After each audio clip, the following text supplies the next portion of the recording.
Welcome to another edition of Breaking News, brought to you by Source Selection Soundbites. Today we will discuss the case of the Boeing company that was decided at the GAO. In this case, the Air Force decided to exclude Boeing from participation in the Compass Call program, even though Boeing has similar clearances on other classified programs. The Air Force reasoned that even though a vendor has the required high-level clearances, the access to the program is on a need-to-know basis. Therefore, it can limit the number of contractors that participate in the program and limit competition on that basis.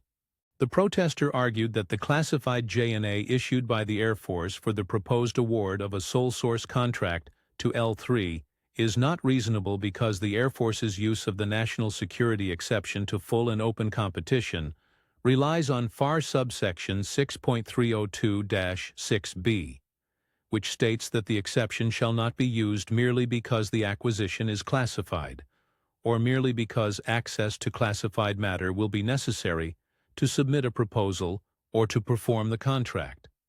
Further, the protester asserts it is unreasonable to rely on a finding that the classified information to which L3 has access cannot be shared with other contractors, because Boeing has the personnel and facilities to receive the classified information needed to perform the work. In fact, Boeing argues its security clearance is higher than the one required for the contract.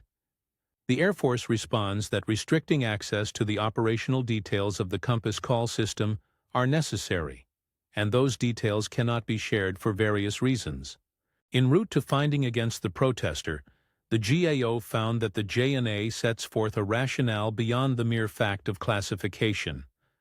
The J&A stated that need-to-know provisions preclude the clearance of additional contractors for the purpose of solicitation and performance of tasks, even to those contractors that might possess access to information classified at the TSSCI level on other programs.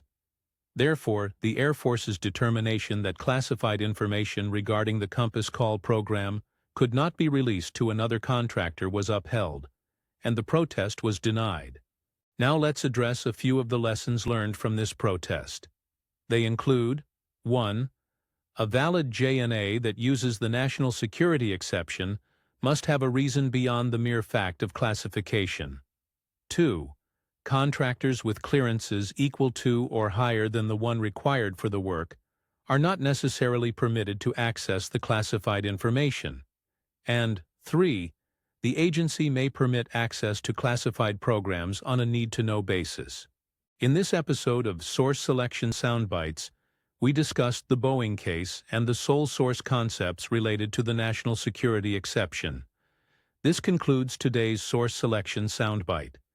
If this video was helpful, hit the like and subscribe button to ensure you don't miss any new material. If you want more details on the subject, they are available on the Source Selection Answer app. It contains lectures, quizzes, court cases, sample documents, and more material that allows practitioners to quickly obtain actionable knowledge. Thanks for watching. See you next time.